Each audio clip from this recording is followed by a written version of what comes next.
मेरे को डेली का डेली काम चाहिए, वरना मैं ग्रुप से रिमूव कर दूंगी। मैं सही सही बता रही हूँ, जो काम नहीं करेगा I will remove that student from the group, ये ध्यान रखना।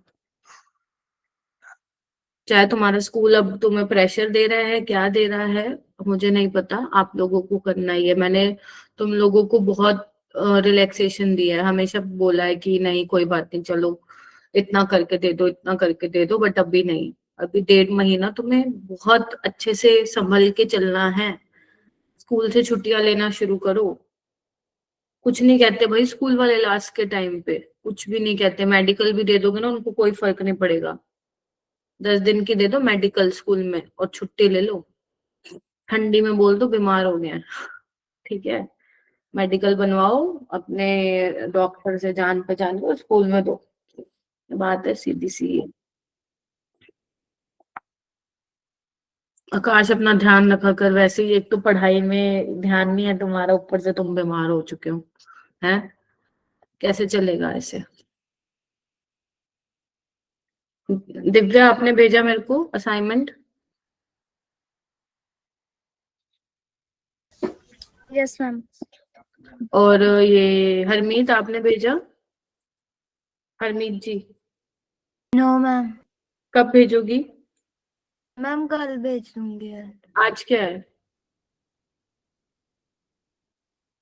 और फिर आज जो मैं कोऑर्डिनेशन का दूंगी वो कब करोगी?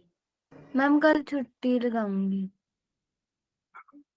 सारा कर लोगी? जो कल 3 क्लासेस गई और जो आज 3 क्लासेस होंगी कर लोगी उसका मिला के? मैम आज भी करूंगी। ठीक है, मुझे आज रात को सोने से पहले दिखना चाहिए, ठीक है। ठीक है, कि कोई असाइनमेंट भेजा है। Okay ma'am. सेम जिन्होंने नहीं भेजा है, सुहानी आपने भी नहीं भेजा है मेरे को। यस मैम, फिजिक्स का हो गया, केमिस्ट्री कर रहे थे, मैं मैथ का रात तक भेज दी। जिसका होता जा रहा है उसका भेजते जाओ, and tag your subject teacher और मी यस ऑल्सो, मैम। ठीक है। ठीक है, ऑल राइट, करें फिर start coordination compounds? Yes ma'am. Yes ma'am. Yes ma'am. और हाँ, और ये जो क्योंकि आप लोग क्लासेस लगा रहे हो, इसका मतलब देखो शुरू से क्लासेस में आ रहे हो, इसका मतलब तुम्हें भी है कि करना है, राइट? है ना? पेपर तो देना है, एग्जाम की प्रिपरेशन भी करनी है। तो मैं आप लोगों से ये एक्सपेक्ट करूँ कि जो भी तुम क्वेश्चंस कर रहे हो प्लीज अपनी मेहनत से करना, है ना? जो भी ना आए ना मुझसे तुम पूछ सकते हो, ठीक है। जो भी ना आए तुम लोग मुझसे पूछ सकते हो, लेकिन सारे क्वेश्चंस अपनी मेहनत से होने चाहिए। प्लीज इधर उधर से नहीं देखना है, क्लियर है? जो पूछना है मुझसे पूछो, समझ में आ गई? हाँ ठीक है। ऑल राइट, तो कल मैंने डीएनएफ लोग कराया था, आज अपन कोऑर्डिनेशन के क्वेश्चंस करेंगे। यस अगेन क्वेश्चंस को करेंगे हम, और उसी के साथ साथ जैसे मैंने कल कॉन्सेप्ट्स तुम्हें बताए थे वैसे ही मैं आज भी कॉन्सेप्ट्स बताऊंगी। कल तुम्हारी केमिस्ट्री की क्लास नहीं होगी because I will be on leave, तो तुम्हारे पास 1.25 घंटा तुम्हें मिलेगा एक्स्ट्रा, तो प्लीज उसमें मेरे मतलब जो केमिस्ट्री का काम है तुम्हारा पेंडिंग उसको कर लीजिएगा, ठीक है। टाइम वेस्ट मत करना, ऑल राइट। यही 2 चैप्टर अच्छे से प्रिपेयर कर लेना। चलो स्टार्ट करते हैं। हाँ जी, और ओके, तो नेक्स्ट जो सबसे पहले मैं तुम्हें हर चैप्टर में जो बताऊंगी कि जेई में कौन कौन से टाइप के सवाल आते हैं, या मैं बोलूं कौन से टॉपिक से सवाल आते हैं। तो वैलेंस बॉन्ड थ्योरी से सवाल आते हैं, किस तरीके के आते हैं वो भी मैं तुम्हें क्वेश्चंस कराऊंगी। लाइक हाइब्रिडाइजेशन बता दो, inner orbital complex, outer orbital complex है, मैग्नेटिक मूवमेंट क्या है, हाइब्रिडाइजेशन क्या है, ये सब के सवाल यहाँ से बनते हैं।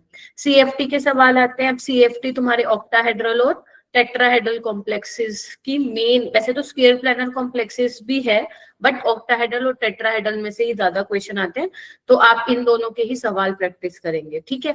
ऊपर तीसरा है आइसोमेरिज्म, ये बहुत बच्चों का वीक टॉपिक है, तो मैं इसके लिए एक चीज तुम्हें बता रही हूँ। अगर ये जितने भी मेरे पास यहाँ पे बच्चे बैठे, अगर उनका ये टॉपिक वीक है, क्या तुम एक काम कर सकते हो? क्या सिर्फ ये तुम एनसीईआरटी से कर सकते हो? ओनली फ्रॉम एनसीईआरटी, सिर्फ एनसीईआरटी से बस। अगर ये टॉपिक तुम्हें मान लो मैंने पढ़ा भी दिया फिर भी पल्ले नहीं पड़ा, तो ये तुम सिर्फ एनसीईआरटी से कर लो, एनसीईआरटी बेस्ड कर लेना, बिकॉज जो एनसीईआरटी में एग्जाम्पल्स हैं वो इतने ऐसे नहीं है मुश्किल है कि समझ में नहीं आएंगे, वो आराम से तुम्हें समझ में आएंगे, थोड़ा बहुत क्लास में पढ़ा है तो ये सिर्फ एनसीईआरटी से करोगे टॉपिक, बाकी मैं क्लास में भी लूंगी question, so don't worry. Colouring coordination complexes, ये वाला भी, ये वाले क्वेश्चंस भी काफी ज्यादा आते हैं जिसमें कोऑर्डिनेशन कॉम्प्लेक्सेस के कलर वेवलेंथ वगैरह से रिलेटेड जो है सवाल पूछे जाते हैं।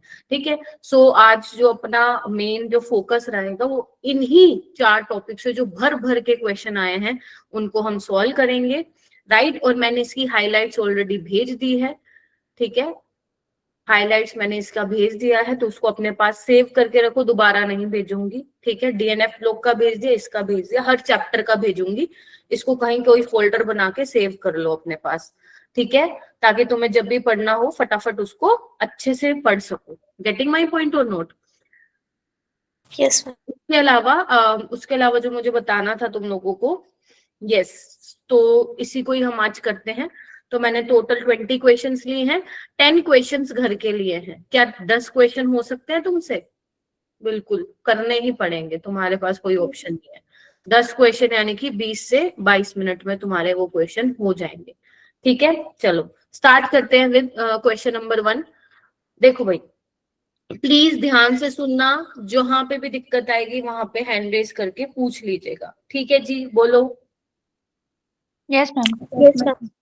ओके, सो क्या है, नहीं आई Manpreet? Yes ma'am. Okay, Sukhjeet are you in the class? Yes. Okay, Gurvinder भी आ गया, दीप्ति आर्यांश, ठीक है, काफी सारे बच्चे आ चुके हैं मेरे।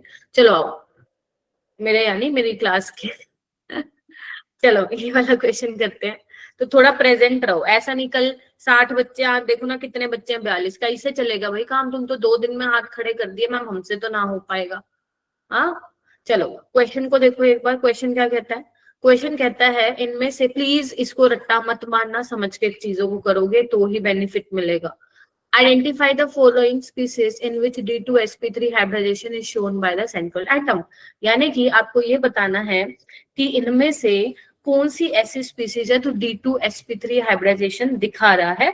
अब वो उसको एमसीक्यू में भी पूछ सकता है, वो उसको अब इंटीजर बेस में पूछ सकता है। तो मैं सबसे पहले बात करूं, जिसको आता है बहुत अच्छी बात है, you can raise your hand, but मैं सारे कॉन्सेप्ट्स यहाँ पे बताते हुए चलूंगी।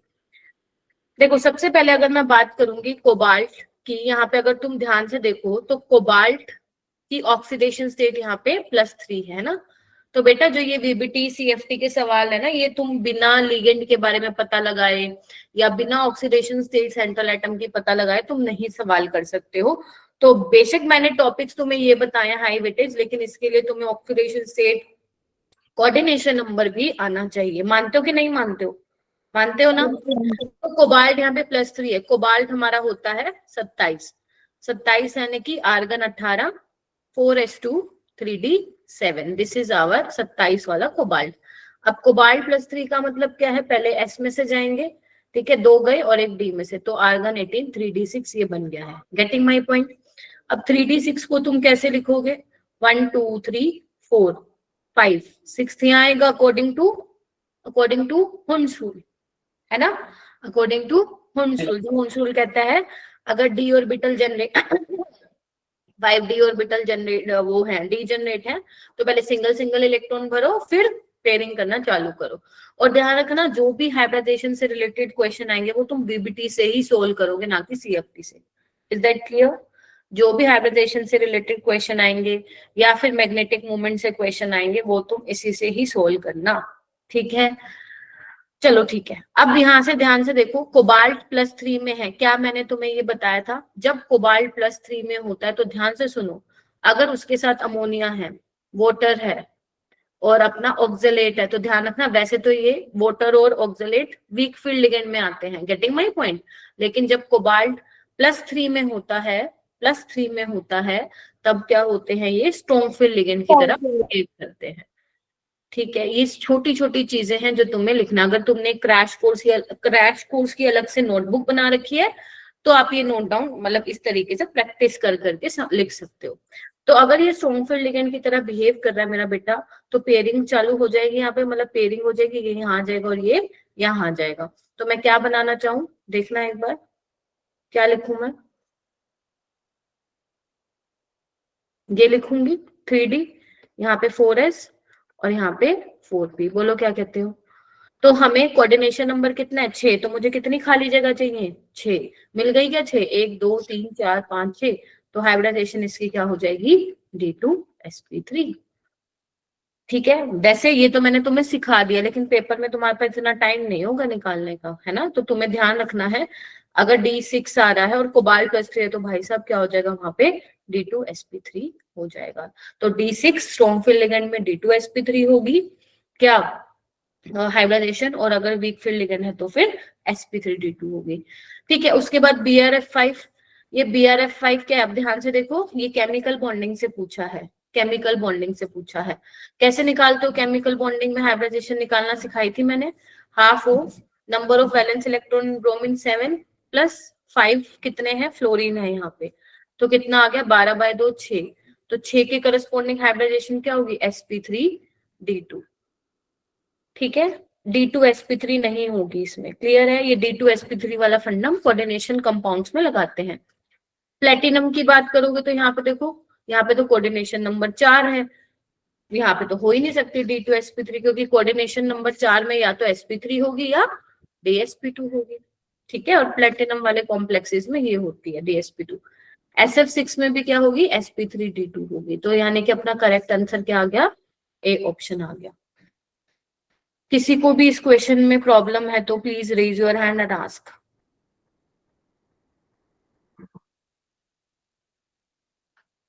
हाँ अब्दुल्ला बोलो। मैम ये हाफ 7 + 5 वाला जो फॉर्मूला है एक बार आप समझा दोगे क्या है। बहुत अच्छी बात है, याद नहीं है तुम्हें। यहाँ पे अपन जो केमिकल बॉन्डिंग में फॉर्मूला पढ़ते थे वो क्या था हाइब्रिडाइजेशन निकालने का, half of number of valence electron okay ma'am, हो गया। Of central atom plus number of monovalent atom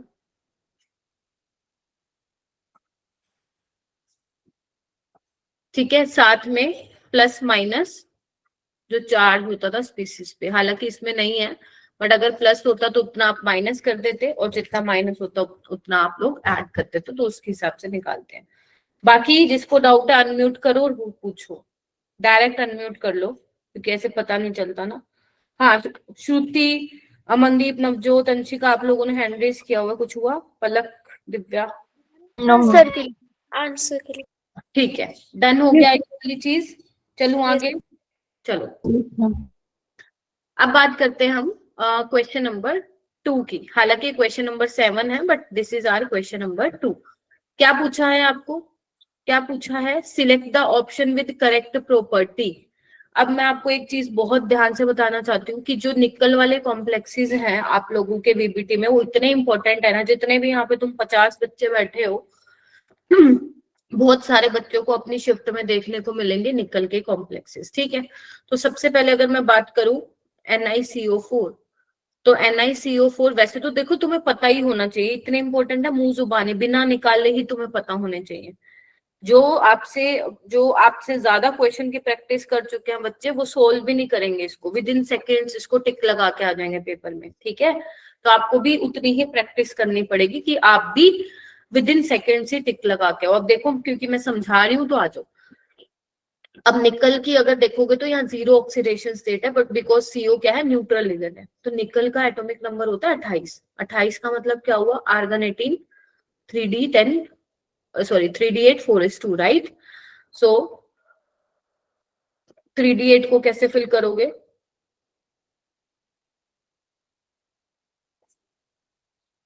ma'am ये लास्ट वाले ऑप्शन में NiCl जो है वो पैरेलल है। अच्छा यहाँ पे गायब कर दिया क्या, हाँ देखते हैं क्वेश्चन को। 1 2 3 4 5 6 7 8 यही होगा, और दिस इज 4s2। ठीक है,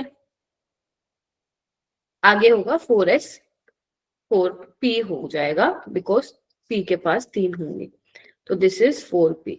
ठीक है, चलो अब CO कैसा है, CO है स्ट्रॉन्गफील्ड लिगेंड, तो क्या होगा बैक पेयरिंग हो जाएगी, ये यहाँ समझ गए। तो यहाँ पे बैक पेयरिंग होने की वजह से क्या होगा, डी में कितने इलेक्ट्रॉन आ जाएंगे, बोलो भाई? 10। 10। इतना हो गया। सुहानी, आर्यांश, अंजलि, समृतिका, ध्रुवी, हर्षित, यस मैम। डन है इतना? ठीक है, ओके। तो यहाँ पे क्या हुआ है, बैक पेयरिंग हो गया। अब हमें कितने खाली चाहिए? ऑर्बिटल 4, क्योंकि 4 कोऑर्डिनेशन। तो ये आ गया sp3। तो ये sp3 है और डायमैग्नेटिक है। Why diamagnetic? क्योंकि इसके पास एक भी अनपेयर्ड इलेक्ट्रॉन नहीं है। ठीक है, ऐसे करेंगे इसको। नेक्स्ट आ जाओ। नेक्स्ट है NiCl4। यहाँ पे क्या है, Ni भी किस में है, +2 में है, D8 है इसका भी, तो इसका भी सेम बनाओ। 1 2 3 4 5 6 7 और 8 है ना। और यहाँ पे 4s और यहाँ पे 4p। बोलो क्या कहते हो? बट यहाँ पे जो Cl है, Cl कैसा है? WFL। वीक फील्ड लिगेंड है। तो क्या पेयरिंग होगी बच्चों वीक फील्ड लिगेंड में? नहीं, उसमें इतनी ताकत नहीं है पेयरिंग करवाए, क्योंकि वीक फील्ड लिगेंड में पेयरिंग एनर्जी ज्यादा चाहिए होती है, हमें नहीं। ये वैसे CFT ने बताया था, बट अभी तुम्हें तो समझ में आ गया। तो यहाँ पेयरिंग नहीं हो पाएगी, नहीं हो पाएगी तो जैसा है वैसा ही छोड़ दो।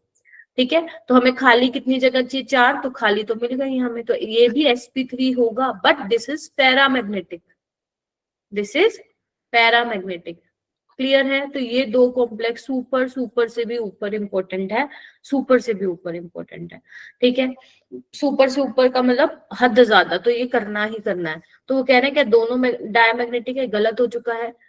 फिर वो कह रहा है निकल Cl वाला डायमैग्नेटिक है, गलत हो चुका है। दोनों पैरामैग्नेटिक है, गलत हो चुका है। डी वाले ऑप्शन में ये डायमैग्नेटिक है, तो ये तो ठीक होना चाहिए, यहाँ मिसिंग है, तो यहाँ पे पैरामैग्नेटिक होगा। तो इसलिए फिर ऑप्शन नंबर डी जो होगा वो हमारा करेक्ट हो जाएगा। समझ में आ गया? दोनों ही sp3 है, बट एक डायमैग्नेटिक और दूसरा पैरामैग्नेटिक, और दोनों ही टेट्राहेड्रल है। दोनों ही टेट्राहेड्रल है, दोनों ही टेट्राहेड्रल है। क्लियर हुआ? डाउट है तो अनम्यूट करके पूछ लो।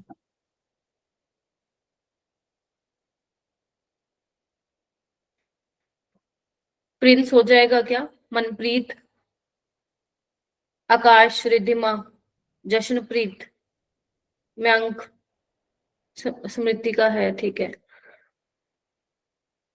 वैभवी, आदित्य।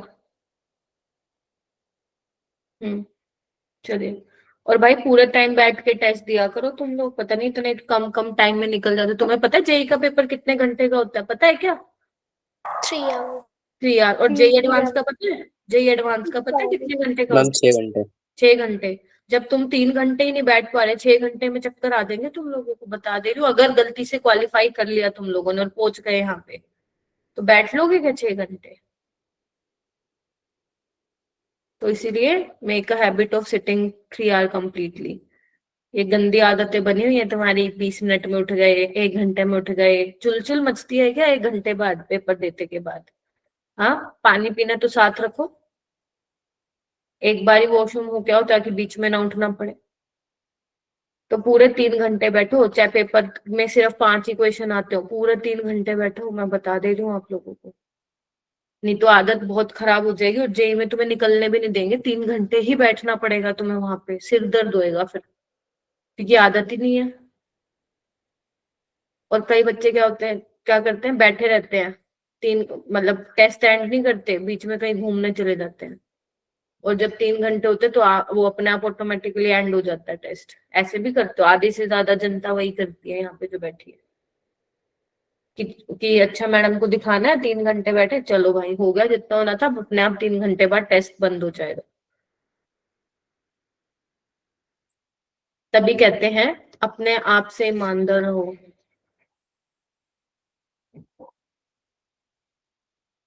चलो आओ, ये बात मेरी जल्दी समझ में आएगी तुम लोग, आज नहीं तो 2 साल बाद, 3 साल बाद, 5 साल बाद आएगी जरूर। चलिए नेक्स्ट चलते हैं। Question number 3। क्वेश्चन नंबर 3 क्या कहता है, विच कॉम्प्लेक्स इज होमोलेप्टिक? भाई साहब होमोलेप्टिक की होता है, बताओ भाई। होमोलेप्टिक, होमोलेप्टिक मैम का सेम मतलब टाइप के लिगेंड होते हैं जिसमें। कॉम्प्लेक्स हैविंग, एक ब्लू कलर थोड़ा दिक्कत देता होगा तुम लोगों को, है ना। Complex having same type of ligands, ठीक है। अब चेक करो किसमें है सेम टाइप के। पहले में ये देखो Yes. साइनाइड है। यहाँ पे अमोनिया और ये क्लोरीन 2 है। अमोनिया क्लोरीन 2 टाइप के हैं, अमोनिया क्लोरीन 2 टाइप के। अब तुम देखो ये कब आया था, जल्दी बताओ। 2024 में। ऐसा क्वेश्चन छोड़ के आओगे? नहीं छोड़ के आओगे। +4। ठीक है, चलो आप। दोबारा बताना। ओके बेटा, होमोलेप्टिक, होमो का मतलब होता है सेम, होमो का मतलब होता है सेम। अगर तुम्हारे मेटल के साथ सेम टाइप ऑफ लिगेंड लगे हुए हैं तो उसको हम होमोलेप्टिक बोलेंगे। हेट्रोलेप्टिक क्या होते हैं? More than one type of ligand attach हो मेटल से, more than one type of ligand. ठीक है, जैसे B, C, D, ये इसमें देखो एक से ज्यादा टाइप के ना, अमोनिया है और क्लोरीन है, यस और नो, तो ये हेट्रोलेप्टिक में आते हैं। चलो यस। Question number 4। अगेन तुम अगर नोटिस करोगे ना, सेम वही पैटर्न के क्वेश्चन रिपीट कर रहे हैं। अब देखो CONH3 ये भी बताया था, आ गया दोबारा, और ये आ गया। NCERT से बाहर ये चैप्टर नहीं आएगा, I promise you, I promise you, ये NCERT से बाहर नहीं आएगा। बट हाँ, जो मैंने हाईलाइट किया हुआ पढ़ लो उसको। देखो भाई, ये तो अभी मैंने बता दिया D2sp3, ठीक है। तो ध्यान रखो, जो D2sp3 है, आपकी NCERT में मेंशन है, D2sp3 में क्या है, ये लो स्पिन कॉम्प्लेक्स होते हैं और इनको हम स्पिन पेयर्ड कॉम्प्लेक्स भी बोलते हैं, क्योंकि पेयरिंग करवाई ना तुम लोगों ने, बोलो क्या कहते हो, इसलिए। अब यहाँ पे क्या होगा, कोबाल्ट तो D6 में ही होगा, लेकिन यहाँ पे पेयरिंग नहीं होगी बेटा। क्यों? 1 2 3 4 5 6, बिकॉज फ्लोरीन क्या है, घटिया लिगेंड है। घटिया मतलब वीक फील्ड लिगेंड है। ठीक है, तो 3D 4S 4P और ये 4D, समझे? तो पेयरिंग नहीं होगी, जैसा है वैसे ही रहने दो। 6 चाहिए हमें खाली, 1 2 3 4 5 6। हाइब्रिडाइजेशन इज sp3d2, क्योंकि यहाँ पे पेयरिंग नहीं हुई है। स्पिन याद आएगी, निकाल के देखो इसकी स्पिन कितने आएगी, 1 2 3 4, 2 आएगी। ठीक है, स्पिन आएगी 2, हाफ हाफ कर लो ना, 4 × 1/2। ठीक है, सो बेसिकली ये वाले कॉम्प्लेक्स होते हैं high spin complex, high spin complex, और इनको हम स्पिन फ्री कॉम्प्लेक्स भी बोलते हैं। NCERT की लाइनें कभी पढ़ा हो तो। ठीक है, तो यानी कि इसका ऑप्शन कौन सा हो जाएगा बेटा, spin paired, spin free. B option. ये कह रहा है सी में आउटर ऑर्बिटल है, गलत है। डी में कह रहा है इनर ऑर्बिटल, ठीक है। COF6 कह रहा है स्पिन पेयर्ड है, गलत है। तो ध्यान रखना, रिस्पेक्टिवली का मतलब क्या होता है पता है तुम्हें? रिस्पेक्टिवली का मतलब ये होता है कि एक में जैसे स्पिन फ्री कॉम्प्लेक्स है तो वो पहले वाले कॉम्प्लेक्स के बारे में उन्होंने बोला है, स्पिन पेयर्ड मतलब उन्होंने दूसरे कॉम्प्लेक्स के बारे में बोला है। तो जब वो रिस्पेक्टिवली लगा देता है तो इसका मतलब ऑप्शन में जो पहले दिया हुआ वो पहले वाले के लिए, जो दूसरा दिया हुआ है दूसरे वाले के लिए दिया है। ठीक है, सो इसका ऑप्शन क्या आ जाएगा अपना, बी ऑप्शन करेक्ट हो जाएगा। हो जाएगा बेटा? Yes ma'am. Yes ma'am. Done, चलो बहुत सही। नेक्स्ट हम चलते हैं क्वेश्चन नंबर 5 पे। क्वेश्चन नंबर 5 क्या कहता है, देखो भाई, देखो वो यहाँ पे बोल रहा है कि ऑक्टाहेड्रल कॉम्प्लेक्सेस में delta O less than P होता है। When delta O less than P high spin complexes बनते हैं जब पेयरिंग एनर्जी ज्यादा होती है, और जब पेयरिंग एनर्जी कम होती है तो लो स्पिन कॉम्प्लेक्स बनते हैं। बात ठीक है क्या? देखना एक बार, देखो CFT की बात की है, ये हम जो कॉन्सेप्ट पढ़ते हैं कि डेल्टा O की और पेयरिंग एनर्जी की, वो हम क्रिस्टल फील्ड थ्योरी में पढ़ते हैं, याद है? तो बेटा होता क्या है, जो आपके स्ट्रॉन्ग फील्ड लिगेंड होते हैं वो क्या करते हैं, स्प्लिटिंग ज्यादा करवाते हैं। तो अगर मैं बोलूं, मान लो ये T2G है, ठीक है, और ये किसी भी कॉम्प्लेक्स के लिए मान लो लिख रही हूँ, ये EG है, और अगर मैं वीक फील्ड लिगेंड की बात करूं तो वो स्प्लिटिंग क्या करवाते हैं, कम करवाते हैं। ठीक है, क्यों करवाते हैं? क्योंकि बेटा यहाँ पे देखो होता क्या है, स्ट्रॉन्ग फील्ड लिगेंड जो है अच्छे स्ट्रॉन्गली अप्रोच करेगा किसको, जहाँ पे जो मेटल के d ऑर्बिटल है ना, उनमें जो इलेक्ट्रॉन्स है स्ट्रॉन्गली अप्रोच करेगा, रिपल्शन ज्यादा होगी, स्प्लिटिंग ज्यादा होगी। वीक फील्ड लिगेंड में इतनी हिम्मत नहीं है। अब जो स्ट्रॉन्ग फील्ड लिगेंड में होते हैं, और जो ये डिफरेंस है इसको हम क्या बोलते थे, delta O, which is crystal field splitting in octahedral complexes. All right, तो जो हमारी स्ट्रॉन्ग लिगेंड के केस में जो डेल्टा ओ होती है वो पेयरिंग एनर्जी से ज्यादा होती है। पेयरिंग एनर्जी क्या होती है हमारी, इलेक्ट्रॉन को पेयर करने के लिए कितनी एनर्जी चाहिए, दैट इज पेयरिंग एनर्जी। तो अगर तुम्हें पता है तो स्ट्रॉन्ग लिगेंड में बेटा हम पेयरिंग करवाते हैं, राइट, क्योंकि पेयरिंग एनर्जी कम है, मतलब ज्यादा खर्चा लग ही नहीं रहा तो हम करवा देते हैं पेयर। लेकिन वीक फील्ड लिगेंड में पेयरिंग एनर्जी ज्यादा होती है, तो अगर तुम पेयरिंग करवा रहे हो तो बहुत खर्चा देना पड़ेगा। Getting my point? तो इसीलिए यहाँ पे पेयरिंग नहीं होती है वीक फील्ड लिगेंड में। Getting my point? सो ये दोनों ही जो स्टेटमेंट फर्स्ट है वो बिल्कुल ठीक है। तो पेयरिंग एनर्जी जहाँ पे होगी, हाई स्पिन कॉम्प्लेक्सेस वहां पे बनेंगे बिकॉज पेयरिंग नहीं होगी, और जहाँ पे पेयरिंग एनर्जी कम है वहां पेयरिंग होगी, यानी कि लो स्पिन कॉम्प्लेक्सेस वहां पे बनेंगे। दूसरा वो बोलता है कि टेट्राहेड्रल कॉम्प्लेक्स में because of delta T less than pairing energy low spin complex are rarely formed. मतलब टेट्राहेड्रल में क्योंकि बेटा सिर्फ 4 ही लिगेंड होते हैं ना, तो स्प्लिटिंग उतनी नहीं हो पाती, तो हमेशा पेयरिंग एनर्जी क्या होती है उसमें ज्यादा होती है और हाई स्पिन कॉम्प्लेक्सेस ही बनते हैं। तो वही वो बोल रहा है, low spin complexes are rarely formed. Rarely से कंफ्यूज नहीं होना, इसका मतलब यही है कि शायद ही कोई बनेगा, ठीक है, हाई स्पिन कॉम्प्लेक्सेस वाले ही यहाँ पे आपके बनते हैं कंपाउंड, ठीक है। सो ये भी स्टेटमेंट क्या है अपने बेटा, ठीक है, तो दोनों ही स्टेटमेंट अपनी क्या थी, सही थी, ठीक है। चलो नेक्स्ट क्वेश्चन एक बार देखो।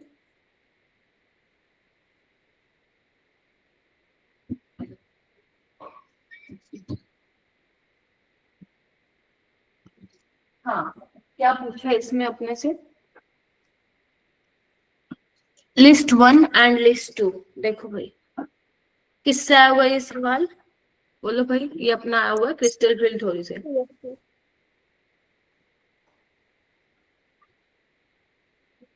क्वेश्चन नंबर 6, देखो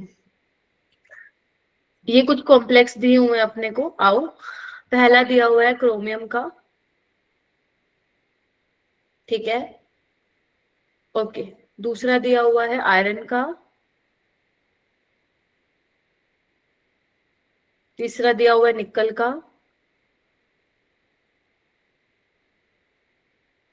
और फोर्थ दिया हुआ है वेनेडियम का। हाँ, पलक बताओ कैसे होगा। हम सबसे पहले हमने इनकी हाइब्रिडाइजेशन निकालेंगे और इन्हें ऑर्बिटल्स में भरेंगे, फिर इनके कॉन्फ़िगरेशन देखेंगे। हाइब्रिडाइजेशन क्यों निकालनी है तुम्हें इसमें? हाइब्रिडाइजेशन में oxidation state.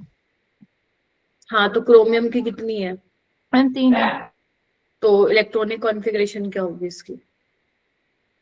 Argon 18 4s2 4s 3p3। हाँ जी, 3d3 सॉरी। बट क्रोमियम +3 है ना ये, हम फिर बाद में एक निकल जाएगा, फिर 3d2 चाहिए ना। एक निकलेगा या 3 निकलेंगे? हम 2 तो s में से निकलेंगे, d में से 1 निकलेगा। तो क्या बचेगा ये बताओ, कॉपी में लिख के देखो, ऐसे नहीं बता पाओगे। क्रोमियम की क्या होती है, 3d5 4s1 होती है, तो एक इलेक्ट्रॉन निकला एस में से और बाकी जो 2 निकलेंगे उसमें से 3d3 होती है इसकी, ठीक है। Fe+3 में d5 होता है, निकल +3 में कितना होता है, d7 होता है, क्योंकि 7 आपका निकल होता है 4s2 3d8, 3 निकाल लो। वेनेडियम +3 में कितना होता है, स्कैंडियम तेरी विदाई 3d3 4s2। 3d2 अब इनको फिल करना है। तुम लोगों को मैंने बताया था, अगर आपका d1, अच्छा उसमें वैसे भी ये चीज काम नहीं आएगी, छोड़ो। हाँ, तो 3d3, तो 3d3 में क्या होगा, T2G में 3 इलेक्ट्रॉन भरेंगे, 1 2 3, यस और no? Yes yes ma'am. D5 में क्या होगा, हाँ अब तुम्हें ये देख लेना है, देखो D1 है, D2 है, D3 है, डजेंट मैटर कि वीक फील्ड लिगेंड है, स्ट्रॉन्ग फील्ड लिगेंड है, कॉन्फ़िगरेशन ऐसे ही भरी जाएगी, राइट। अब D5 की अगर मैं बात करूं तो वोटर क्या है, वीक फील्ड लिगेंड है, ठीक है। तो यानी कि D5 में क्या होगी, ऊपर EG में 2 भर जाएंगे, तो एक बार लगाते भी जाते हैं, मार्क करते जाते हैं। तो इसमें T3 होगा और इसमें 2 EG में जाएंगे और T2G में 3 जाएंगे। निकल +3 में क्या है, D7, तो D7 को कैसे फिल करोगे, और वीक फील्ड लिगेंड है, तो 1 2 3 ऊपर जाएंगे पहले, 4 5 फिर 6 7। तो T2G में कितने हो गए हमारे 5, और इसमें हो गए हमारे 2। है क्या ऐसा ऑप्शन? 8 कैसे है? 8 तो किसी का आ ही नहीं रहा, यहाँ पे 2 लिखा होगा या तो, ठीक है 2 लिखा होगा यहाँ पे, समझ गए? है नहीं ना ऑप्शन में। वेनेडियम प्लस 3 में 2 होंगे, यानी कि T2G में 2 होंगे, तो चेक कर लो, डी का फर्स्ट आ रहा है, डी का फर्स्ट है, और ए का अपना क्या है, सेकंड है, तो ऑप्शन नंबर क्या हो जाएगा? डी। डी। कर लोगे ये T2G, इसमें आपको पता होना चाहिए वीक फील्ड लिगेंड, तो यहाँ पे सब में वोटर है, water behave as a weak field ligand. हाँ, अगर कोबाल्ट प्लस 3 के साथ होता तो वो स्ट्रॉन्ग फील्ड लिगेंड की तरह बिहेव करता। ठीक है, चलो आगे चलते हैं। मैम हाँ, मैम T2G को ही हमेशा फर्स्ट फिल करेंगे टेट्राहेड्रल और ऑक्टाहेड्रल दोनों में? नहीं, टेट्राहेड्रल में तो नीचे ई आ जाता है ना। यस मैम, तो मैम पहले EG को फिल करेंगे फिर उसमें? Eg ने ई, हाँ उसमें उसको फिल करोगे। लोअर एनर्जी में तो इलेक्ट्रॉन भरते हो ना पहले, फिर हायर में जाते हो ना, बिकॉज लोअर एनर्जी वाली स्टेट स्टेबल होती है अकॉर्डिंग टू, कौन सा पढ़ते थे आप, वो N+L रूल। ठीक है, भूल गए थे क्या? आओ, ऑक्टाहेड्रल में T2G आता है, ऊपर Eg आता है, टेट्राहेड्रल में नीचे E आता है और ऊपर T2 आता है, तो E में ही भरोगे ना, हाँ या ना? जवाब तो दो, मेरे को पता चला है कि नहीं पता यस चला। मैम, वो मैम वही वही मैम थोड़ा सा डाउट था कि लोअर एनर्जी वाले में पहले भरते हैं। हाँ, 7th वाला देखो क्वेश्चन, मतलब 7th, the correct increasing order of stability of complexes based on delta O value. अब देखो इसको कैसे करोगे सवाल, आपको, क्योंकि आप लोगों को पता था, बताया है मैंने कि जो CFSC है, क्रिस्टल फील्ड स्टेबलाइजेशन एनर्जी, वो कॉम्प्लेक्स की स्टेबिलिटी को भी बताता है बेटा। ठीक है, तो अब यहाँ पे कुछ कॉम्प्लेक्स दिए होंगे, आपको इनकी स्टेबिलिटी बतानी है based on delta O value. तो क्या तुम सबकी निकाल सकते हो क्या वैल्यू? आपके पास निकालो, सारे बच्चे निकालो, और तुम, मैं नहीं निकाल रही, तुम लोग निकालो इसकी वैल्यू क्या आएगी, फिर अपन इसको सॉल्व करते हैं। चलो,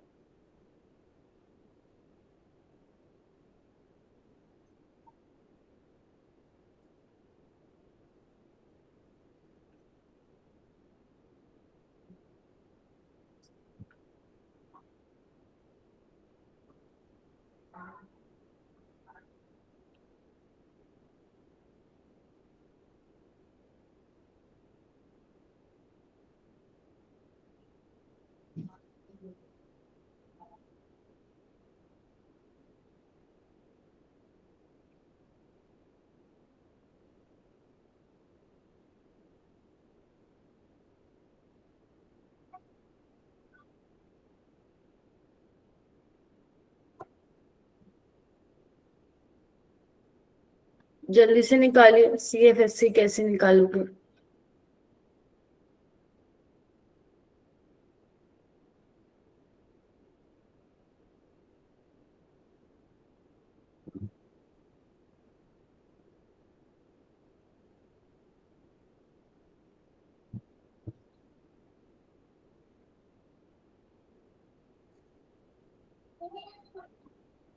इतना टाइम अगर तुमने वहां लगा दिया ना, फाइनल में क्वेश्चन छूट जाएगा, मतलब बाकी क्वेश्चन छूट जाएंगे तुम्हारे।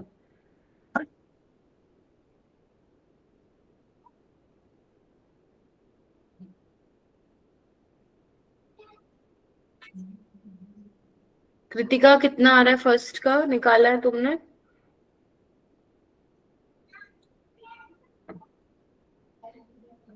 बोलो। MN3 positive. अरे डेल्टा ओ कितना आया, CFSC की वैल्यू बताओ मेरे को। तुम क्या निकाल रही हो?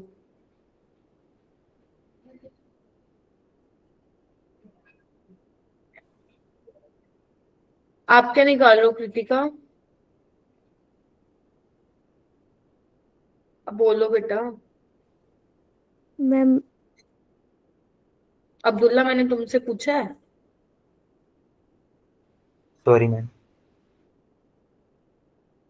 आकाश कितना आएगा? फर्स्ट का -1.6। कैसे निकाला? T2G4 होगा, EG0 होगा। Mn+3 होता है D4। साइनाइड आपका स्ट्रोंगफिल लिगेंड है तो T2G में 1 2 3 4, EG में एक भी इलेक्ट्रॉन नहीं आएगा, ठीक है। और एनर्जी कितनी होती है नीचे वाले की? -0.4। How many electron? 1 2 3 4, तो कितना आएगा? -1.6 डेल्टा। ये पूछ रही थी मैं। और यहाँ पे देखो एक कितने कम बच्चों के हैंड रेज हैं, शर्म आनी चाहिए तुम लोगों को, शर्म आनी चाहिए। फिर टीचर कुछ कह दे तो तुम लोग बुरा भी बड़ी जल्दी मानते हो। हैं? 5 बच्चे 50 बच्चों की क्लास में हैंड रेज कर रहा है इस क्वेश्चन में। क्लास के टाइम पे तुम लोग क्या कहते हैं, इंस्टा फेसबुक ये यूज करते हो, तुम पढ़ते थोड़ी ना हो, तुम लोग गेम में खेलते हो। यहाँ पे कितना आएगा? कोबाल्ट +2 में है, D6 होगा। यहीं पे ही कर दूं क्या? तो कितना हो जाएगा? -2.4। नहीं, कोबाल्ट ये +2 है, D7 होगा। Yes ma'am. ये इसका आएगा, नीचे वाले का लिख देते हैं फिर, ठीक है। तो कोबाल्ट +2 D7 में क्या होगा? T2G 1 2 3 4 5 6 और एक EG में चला जाएगा, ठीक है, क्योंकि पेयरिंग करवाई ना आपने, स्ट्रोंगफिल लिगेंड है। तो -0.4 × 6 + 0.6 × 1, तो ये कितना हो जाएगा? बोलो। -1.8। यस। और इसका निकाल लो D5 का, कितना हो जाएगा? -2.0। बोलो। जी। चलो, माइनस आप मैथ्स के अकॉर्डिंग नहीं चलोगे कि जो माइनस में सबसे ज्यादा होगी वो छोटी वैल्यू होगी, नहीं। माइनस का साइन यहाँ पे इंडिकेट कर रहा है कि ओवरऑल एनर्जी क्या हुई है? डिक्रीज हुई है, स्टेबिलिटी बढ़ी है उस कॉम्प्लेक्स की, ठीक है। तो आप मैग्नीट्यूड वाइज चलो, तो मैग्नीट्यूड में सबसे ज्यादा अपना कौन सा है? थर्ड वाला, तो थर्ड वाला सबसे आगे है। कहाँ है? एक ही ऑप्शन में देखो। फिर आपका फोर्थ वाला है, फिर आपका सेकंड वाला है, और सबसे पहले आपका फिर लास्ट में आ जाएगा फर्स्ट वाला। तो आंसर जो होगा इसका C होगा। तो समझ गए? अगर ये टाइप का सवाल आएगा तो तुम्हें CFSC निकाल के यहाँ पे सोल्व करनी है, जब वो बोल रहा है stability of complexes based on delta O value, क्योंकि जो मैंने फैक्टर्स लिखवाए थे ना बेटा, उससे आप निकाल नहीं पाओगे यहाँ पे। अगर आप सोच रहे हो जो मैंने फैक्टर लिखवाए थे चार्ज वाले, स्ट्रेंथ ऑफ लिगेंड वाले, उससे आप यहाँ पे निकाल नहीं पाओगे, फंस जाओगे। तो आप CFSC निकाल के देख लो किसका ज्यादा आया है, उसी का क्या होगा? स्टेबिलिटी ज्यादा होगी। तो ऐसे ये क्वेश्चंस को सोल्व करना है। अगर आपको लगता है कि मैम हमें तो ये चैप्टर्स में बहुत मेहनत करने की जरूरत है, तो जो मैं होमवर्क दे रही हूँ उससे पहले तुम इन क्वेश्चंस को रीअटेम्प्ट करो। यही तो रीजन है मैं तुम्हें दे ही कितने रही हूँ, 10 क्वेश्चन दे रही हूँ। आज तक कभी ऐसा नहीं हो मैंने क्रैश कोर्स में बच्चों को 10 क्वेश्चन दिए। मिनिमम 30 देती थी मैं, मिनिमम 30। लेकिन मैं 30 में से 20 क्लास में ही करवा देती हूँ, 10 तुम्हें घर से देती हूँ करने के लिए। तो अगर आपको लग रहा है कि नहीं मैम हमें बहुत इस मेहनत करने की जरूरत है, तो दोबारा से इन क्वेश्चंस को देखो जो मैंने क्लास में करवाए हैं। नेक्स्ट क्वेश्चन करते हैं 8th। हाँ मैम, अगर वहां पर मतलब लिखा नहीं होता कि डेल्टा नॉट के बेस पे, मतलब CFSC के बेस पे करना है, तो मैम नॉर्मली भी हम उसकी स्टेबिलिटी बता सकते हैं CFSC से? हाँ, CFSC निकालते फिर तुम उससे, आप देख उसी से ही देखते। फिर आप नहीं लिखा होता तो भी आप CFSC से निकाल सकते, देख सकते थे ना अब्दुल्ला। Okay ma'am. बताओ, नहीं तो कोई और तरीका है तुम्हारे पास स्टेबिलिटी इसका बताने का? नो मैम, मैं मतलब पूछ रहा जैसे किसी और क्वेश्चन में अगर स्टेबिलिटी पूछी जाए तो मैम मैं नहीं CFSC नहीं से नहीं नहीं नहीं नहीं नहीं, डिपेंड ऑन क्वेश्चन मेरा बेटा, डिपेंड ऑन क्वेश्चन। अभी मैं वो क्वेश्चन भी दिखाऊंगी तुम्हें। देखो इसमें क्वेश्चंस में आप वो, मैं भी वही तो बता रही थी, इन क्वेश्चन में आप वो नहीं लगा सकते हो फैक्टर्स जो मैंने आप लोगों को बताए थे। अगर आप वो लगाने बैठोगे आंसर नहीं आएगा तुम लोगों का, लगा भी दोगे तो गलत आंसर लगा के आओगे। दूसरा डिपेंड करता है क्वेश्चन पे, ऐसा नहीं कि एक क्वेश्चन पे तो तुम सारी सेम चीजें लगा दोगे, नहीं। क्वेश्चन क्या आया हुआ है, क्वेश्चन कैसे फ्रेम कर रहा है, फिर आप उसको देख रहे हो क्वेश्चन ने अच्छा ये पूछा तो मुझे उस हिसाब से अप्रोच करना है क्वेश्चन को, depend on question. Same type के क्वेश्चंस में मतलब लाइक हर क्वेश्चन में आप ये वाली चीज नहीं लगा सकते। अब मान लो किसी में तुम्हें ये ना दे रखा हो, अगर मान लो इसमें ना दे रखा होता इस क्वेश्चन में तो तुम ऐसे ही निकालते। मान लो कोई दूसरा क्वेश्चन आता उसमें ये नहीं मेंशन होता तो तुम देखते कि हम कैसे सोल्व कर सकते हैं, फिर तुम्हें वहां पे अपना कॉन्सेप्ट याद करना पड़ता है कि कौन सा कॉन्सेप्ट लगा के करोगे। तो इसलिए हर क्वेश्चन में तुम सेम अप्रोच लगाने की कोशिश करोगे तो फिर आंसर नहीं आएगा। डिपेंड कि क्वेश्चन कैसे पूछा है। तभी मैं हमेशा ये भी बोलती हूँ, when you ask some question show me the question. ये देखो, identify the homoleptic complex with odd number of D electron. अब देखो पूछा क्या है इसमें, सबसे पहले तो you have to check homoleptic complex कौन से हैं, कौन कौन से जिसमें सेम टाइप के लिगेंड होंगे। जैसे ए वाला होगा, बी वाला होगा और डी वाला। These are the- तो बाकी को तो आपको देखना भी नहीं है, बाकी आपको देखना भी नहीं है, काट दो बेशक। ई हटा दो, हटा दो। देखो भाई क्या कहते हो, चलो चेक करो। यानी कि बी डी तो ऑप्शन में है ही है, ए और चेक कर लो। FeO4 2 नेगेटिव, ऑक्सीडेशन स्टेट निकालो एक्स, ऑक्साइड की -2 तो कितना हो जाएगा -8 +6, आयरन +6। पहले तो आयरन देखो क्या होता है, 4s2 3d6, क्या कहते हो। तो आयरन +6 क्या हो जाएगा, 2 यहां से गए, 4 यहां से गए, कितना हो जाएगा 3d2। आपको ओड नंबर बताने थे, ये तो इवन आ गया ना, तो यानी कि ऑप्शन क्या आएगा, बी और डी। क्योंकि यहाँ पे देखोगे तो D5 आएगा, यहाँ पे देखोगे D7, तो 5 and 7 आर ओड नंबर, तो इसीलिए ऑप्शन नंबर ए इसका करेक्ट होगा। कर लोगे, देखो कहाँ पूछ गया था, 25 में आया था। Yes ma'am. नेक्स्ट करते हैं 9th question. The D electronic configuration of octahedral cobalt 2। अब वो कह रहा है इसका मैग्नेटिक मूवमेंट कितना दे रखा है, 3.95। अगर मैग्नेटिक मूवमेंट 3.8 या 3.9 या 4 आ रहा है तो यानी कि अनपेयर्ड इलेक्ट्रॉन कितने होंगे, 3 अनपेयर्ड इलेक्ट्रॉन होंगे। और अगर 3 अनपेयर्ड इलेक्ट्रॉन होंगे और कोबाल्ट 2 है तो क्या पॉसिबल इलेक्ट्रॉनिक कॉन्फ़िगरेशन आ सकती है। तुम लोग ऑप्शन से भी जा सकते हो। देखो ऑप्शन ए में क्या दिया हुआ है, बोलो भाई। T2G में कितने इलेक्ट्रॉन हैं, 6। 6 का मतलब क्या हुआ, पूरा भरा हुआ है। और EG में 1 है, तो ये तो हो ही नहीं सकता क्योंकि यहाँ पे तो मुझे 1 ही मिल रहा है अनपेयर्ड। यहाँ पे देखो T3, यहाँ पे 3 है, तो क्या यही आंसर है इसका। नो मैम यस मैम, कौन बोला। सॉरी No, यहाँ पे 3 है ना, कोबाल्ट 2+ की इलेक्ट्रॉनिक कॉन्फ़िगरेशन क्या होती है, 7। यहाँ पे 3 ही इलेक्ट्रॉन है, कंफ्यूज करने के लिए ही तो दिया उसने। फिर यहाँ पे देखो T5 1 2 3 4 5, ठीक है, और EG में 2, तो यानी कि यहाँ देखो 3 इलेक्ट्रॉन है और D7 भी है, तो इसका आंसर यही होगा। ये क्या कह रहा है, E4 और T2, तो भाई साहब ये तो इसने टेट्राहेड्रल की बात कर दी, हमें तो ऑक्टाहेड्रल कॉम्प्लेक्स की बात करनी है। तो आंसर क्या आ जाएगा बेटा, ऑप्शन नंबर सी। कहाँ पूछा है ये, 25, ठीक है। नेक्स्ट क्वेश्चन पे आऊं, यहाँ तक किसी को डाउट है तो पूछो। no ma'am. No ma'am. चलिए आइए 10वां क्वेश्चन। हाँ अब्दुल्ला जी आओ ये वाले क्वेश्चन में। The correct order of the complexes in term of their crystal field stabilisation energy. देखो अब यहाँ पे भी आप लोगों को क्या करना है, ऑर्डर ही बताना है in terms of stabilisation energy. तो यही चेक करना है सबसे ज्यादा CFSC अपनी किसकी होगी। तो देखो अब ये वाले क्वेश्चन को आप लोग कैसे कर सकते हो, थोड़ा नजर घुमाओ उस पे, ऑप्शंस पे। तो जो मैंने फैक्टर्स अफेक्टिंग आप लोगों को बताए थे उससे आप सोल्व कर सकते हो। जैसे मैंने बोला था कि जो टेट्राहेड्रल कॉम्प्लेक्सेस हैं उसमें क्या होगी, टेट्राहेड्रल कॉम्प्लेक्सेस में जो स्प्लिटिंग एनर्जी है वो कम होगी हमेशा। क्यों, क्योंकि 4 लिगेंड है। गेटिंग माय पॉइंट और नोट। तो अगर मैं बात करूं क्रिस्टल फील्ड स्टेबलाइजेशन, तो टेट्राहेड्रल के केस में तो कम ही होगी। तो यहाँ पे देखो टेट्राहेड्रल जहां पे भी तुम्हें दिख रहा है ना वहां पीछे फेंक दो, यहाँ देखो। तो यानी कि ये तो हो ही नहीं सकते, बोलो क्या कहते हो। Yes ma'am.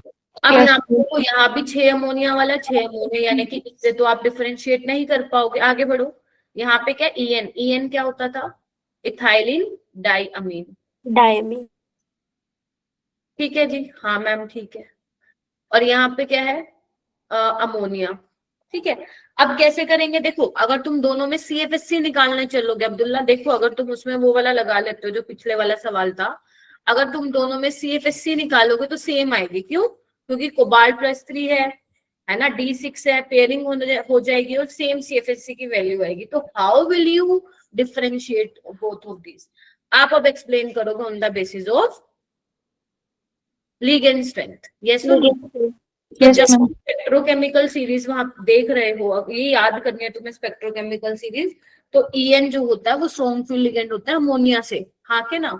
तो EN के केस में क्या होगी, आपकी CFSC crystal field stabilisation energy ज्यादा होगी एज कंपेयर टू अमोनिया वाले में। तो लिगेंड की स्ट्रेंथ पे तुमने इसको क्या करा, एक्सप्लेन किया। इन दोनों को कैसे एक्सप्लेन किया? चार्ज के बेसिस पे, जितना ज्यादा चार्ज उतना ज्यादा CFSC। इन दोनों को कैसे किया, यहाँ पे 6 लिगेंड है, यहाँ पे 4 है, टेट्राहेड्रल, इसलिए ये पीछे चला गया। ठीक है, तो इस हिसाब से आपने इसको क्या किया, इस क्वेश्चन को एक्सप्लेन किया। तो this is question number 10। Should I move forward? बताओ। Yes ma'am. चलिए Yes, ma'am. नेक्स्ट क्वेश्चन करते हैं, 11th क्वेश्चन। अब आपको देखो क्या बोला है, ये कुछ कॉम्प्लेक्सेस दिए हुए हैं एंड आपको इनकी वेवलेंथ का ऑर्डर लगाना है। हमें पता है 11th क्लास से कि एनर्जी वेवलेंथ के इनवर्सली प्रोपोर्शनल होती है कि नहीं होती? हाँ मैम होती है। तो एनर्जी होता है hc/λ इनवर्सली प्रोपोर्शन। तो यहाँ पे जो क्रिस्टल फील्ड स्प्लिटिंग है वो भी तो क्या है, एनर्जी ही है। तो वो भी किसके इनवर्सली प्रोपोर्शन होगी? वेवलेंथ एब्जॉर्ब, जो इलेक्ट्रॉन ने पर्टिकुलर वेवलेंथ की लाइट एब्जॉर्ब की है। तो जितनी लैम्डा एब्जॉर्ब की वैल्यू ज्यादा होगी, स्प्लिटिंग कम होगी, या ये बोल दो जहां पे स्प्लिटिंग कम होगी वहां पे वेवलेंथ ज्यादा होगी। तो तुम्हें ABCD जो कॉम्प्लेक्स दिए हुए हैं, सबसे पहले तो order of crystal field splitting energy का ऑर्डर लगाओ। देखो भाई कैसे लगाओगे, इधर आना, नजर दौड़ाओ थोड़ी सी। यहाँ पे क्या, 5 ammonia 1 water, 6 ammonia 6 cyanide 5 ammonia Cl। सबसे ज्यादा स्प्लिटिंग एनर्जी किसमें होगी? सबसे ज्यादा स्प्लिटिंग एनर्जी इसमें होगी, C वाले में, बिकॉज साइनाइड क्या है, स्ट्रॉन्ग फील्ड लिगेंड है। यस और no? Yes, ma'am. Yes, ma'am. के बाद अमोनिया है 6, यहाँ 5 है, तो 6 अमोनिया, क्योंकि ammonia is a strong field ligand than water और क्लोरीन। ठीक है, तो यहाँ पे क्या आ जाएगा अपना, ये C हो गया, B वाला है ना। फिर वाटर ज्यादा स्ट्रॉन्ग लिगेंड है Cl से, तो A वाला, और लास्ट में क्या आ जाएगा, D वाला। तो ये हो गया आपका लिगेंड की स्ट्रेंथ के बेसिस पे स्प्लिटिंग एनर्जी का ऑर्डर। तो वेवलेंथ का ऑर्डर क्या हो जाएगा बच्चों, इससे उल्टा, बोलो क्या कहते हो, CBAD। तो D का सबसे ज्यादा होगा, फिर A, फिर B और फिर C। तो यानी कि ऑप्शन कौन सा हो जाएगा सही? मनप्रीत क्या समझाया मैंने?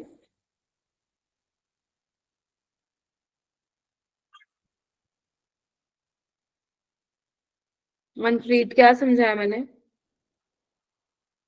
सुखजीत क्या समझाया?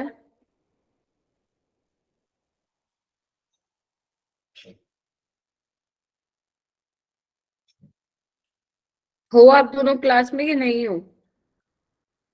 Yes, ma'am. हाँ, सुखजीत क्या बताया मैंने?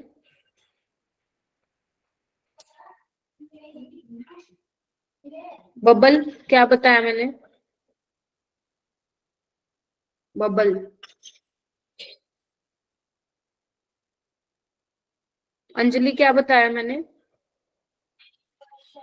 मैम आपने बताया कि क्या बोलते हैं, जो एनर्जी होती है वो वेवलेंथ के डायरेक्टली इनडायरेक्टली प्रोपोर्शनल होती है,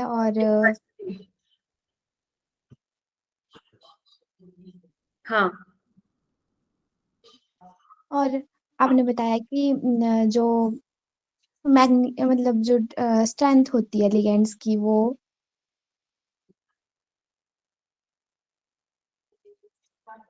हरमीत क्या बताया? हर्षित क्या बताया?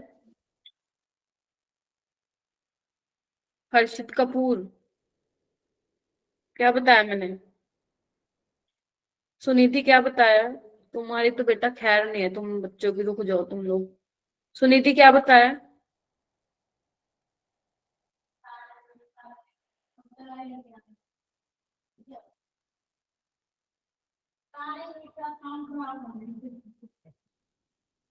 प्रिंस आप बताओ क्या बताया? मैम की जो स्प्लिटिंग एनर्जी होती है मैम वो डेल्टा एब्जॉर्ब की मैम इनवर्सली प्रोपोर्शनल होती है। डेल्टा एब्जॉर्ब के यस मैम। या लैम्डा एब्जॉर्ब के? हम्म। और तो मैम जो सी मैम उसकी सबसे ज्यादा स्प्लिटिंग एनर्जी है तो सी की लैम्डा एब्जॉर्प्शन से कम होगी। कन्विंसिंग आंसर नहीं लगा रहा भाई, चलो आउट। अब साफ दिख रहा है तुम लोग अपने संडे वाले पेपर कैसे कर रहे हो। चलो correct order of spin only magnetic moment करो ये सवाल, चेक करो कि किसमें सबसे ज्यादा मैग्नेटिक मोमेंट होगा।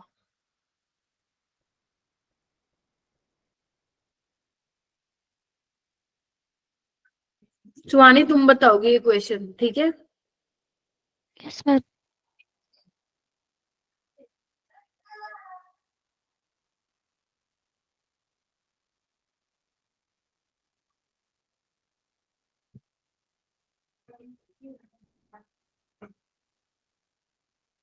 मैंने तुम्हें पहले ही बोला था तुम लोगों को कि ये 1.5 महीना तुम सीरियसली ले लेना, बट स्टिल तुम नहीं ले रहे हो बच्चों।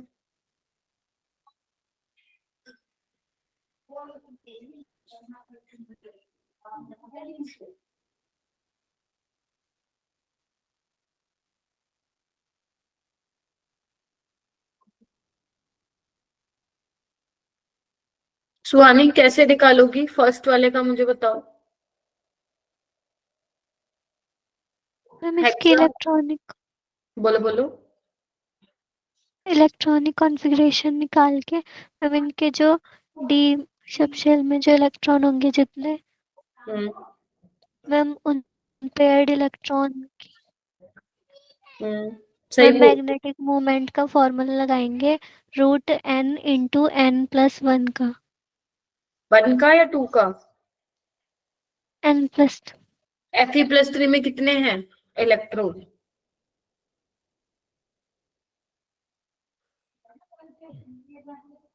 Rn+3 की इलेक्ट्रॉनिक कॉन्फ़िगरेशन लिखो ना सुहानी। 35 3d5। जिससे पूछा है वही जवाब दे। तो कितना, अगर 5 अनपेयर्ड इलेक्ट्रॉन है तो डायरेक्ट लिख दो ना 5.8, यहाँ पे क्यों पुट करना है यस तुम्हें? और कोबाल्ट+3 में कितने हैं इलेक्ट्रॉन? ये सुहानी बताओ। 3d6 हाँ तो कितने अनपेयर्ड है? 6 है या कितने हैं? मैम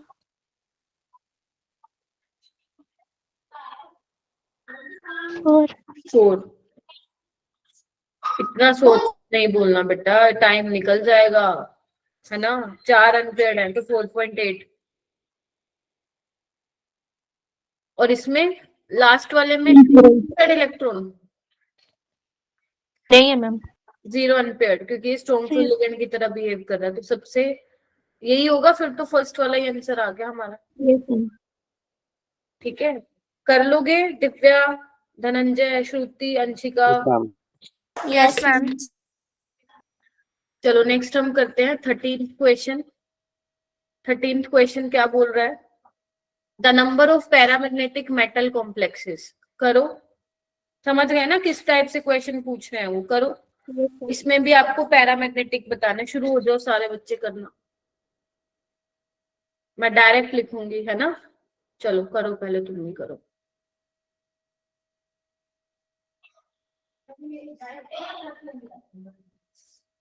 हैंड रेस करोगे?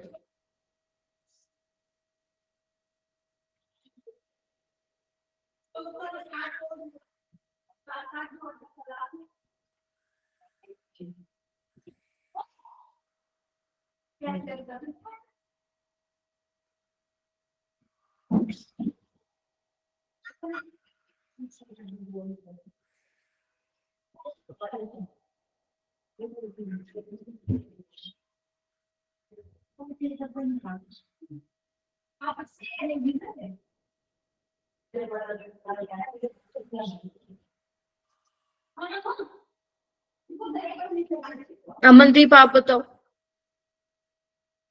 Yes ma'am. मैम पहले वाले में जो कोबाल्ट है मैम उसका +3 आएगा, उसकी कॉन्फ़िगरेशन होगी 4s0 3d7 एंड जो NS3 कितना है मैम होगा? एक सेकंड बहुत जल्दी बोल गई तुम। कितनी हो, क्या होगी कॉन्फ़िगरेशन? Ma'am 4s0 3d7। फिर चेक करो।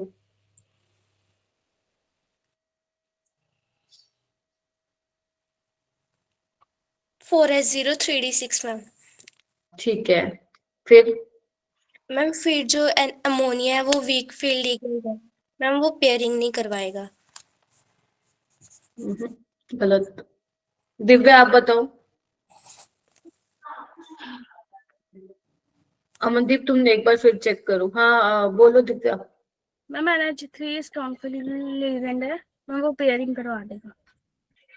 करवा देगा ये? अच्छा, पेयरिंग करवा देगा। तो क्या होगा फिर? डायमैग्नेटिक होगा ये मैम, डायमैग्नेटिक। Yes ma'am. जब कोबाल्ट, इतनी सबसे पहला सवाल ही मैंने यही करवाया था। जब आपका कोबाल्ट +3 है तो अमोनिया स्ट्रॉन्ग फील्ड लिगेंड की तरह, याद रखो 3 लिगेंड, अमोनिया, वाटर। तुम्हें यही नहीं पता स्ट्रॉन्ग फील्ड लिगेंड कौन सा है या वीक फील्ड लिगेंड कौन सा है? ये तीनों बिहेव करते हैं SFL विद कोबाल्ट +3, और जो स्ट्रॉन्ग होते हैं वो तो करते हैं, जैसे साइनाइड हो गया, आपका CO हो गया, EN हो गया। तो यहाँ पे अनपेयर्ड इलेक्ट्रॉन नहीं है। ऐसे ही सेम देखो सेकंड ऑप्शन में, यहाँ पे भी कोबाल्ट +3 है, D6 है, स्ट्रॉन्ग फील्ड लिगेंड की तरह बिहेव करेगा, डायमैग्नेटिक। MnCl6 3 नेगेटिव, क्या है? D4 week field ligand, pairing नहीं करवाएगा, पैरामैग्नेटिक। ठीक है, नेक्स्ट आओ MnCN6 3 नेगेटिव, ये भी D4 है, वीक फील्ड लिगेंड है, सॉरी स्ट्रॉन्ग फील्ड लिगेंड है, पेयरिंग करवाएगा। लेकिन क्या होता था इसका? तुम इससे भी निकाल सकते हो पैरामैग्नेटिक बिहेवियर, T2G और EG से। 1 2 3 4, हाउ मेनी अनपेयर्ड इलेक्ट्रॉन? 2, तो ये भी पैरा होगा। नेक्स्ट कोबाल्ट +3 में है, फ्लोरीन वीक फील्ड लिगेंड है, पेयरिंग नहीं करवाएगा, पैरा होगा, अनपेयर्ड इलेक्ट्रॉन आएंगे। नेक्स्ट आओ FeCN6 3 negative, strong field ligand है, Fe+3 D5 है, कैसे भरोगे इसको? ऐसे, एक और एक अनपेयर्ड इलेक्ट्रॉन होगा, पैरा। इसमें देखो Fe+3 D5 week field ligand, पांचों के पांचों unpaired, paramagnetic. How many paramagnetic? 1 2 3 4 5, ये वाला, ये वाला, ये वाला, ये वाला, ये वाला, सारे ही, बस पहले 2 को छोड़ के। अच्छा ओके ओके ओके, क्वेश्चन गलत है, क्वेश्चन गलत हो गया हमसे, क्वेश्चन गलत हो गया। देखो क्यों गलत हुआ, इधर आओ। पूछा क्या था? पूछा ये है same number unpaired electron. The number of paramagnetic with paramagnetic complex. पहले तो अपने को पैरामैग्नेटिक ढूंढने हैं, तो पैरामैग्नेटिक हमने ढूंढ लिए, ये वाले हैं 5, लेकिन उनमें भी जिनमें same number of unpaired electron है, नहीं तो जा रहा था क्वेश्चन हाथ से। तो इसमें कितने थे अपने? कोबाल्ट +3 में 4 अनपेयर्ड होंगे,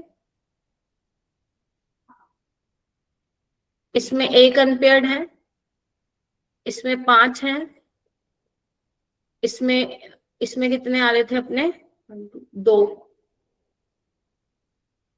और इसमें 4। तो यानी कि ऐसे कितने हैं जिनमें सेम नंबर है? 2 ऐसे कॉम्प्लेक्स है। क्या आएगा यहाँ पे? 2 आएगा। तो यानी कि सबसे पहले निकालो, क्या हो गया?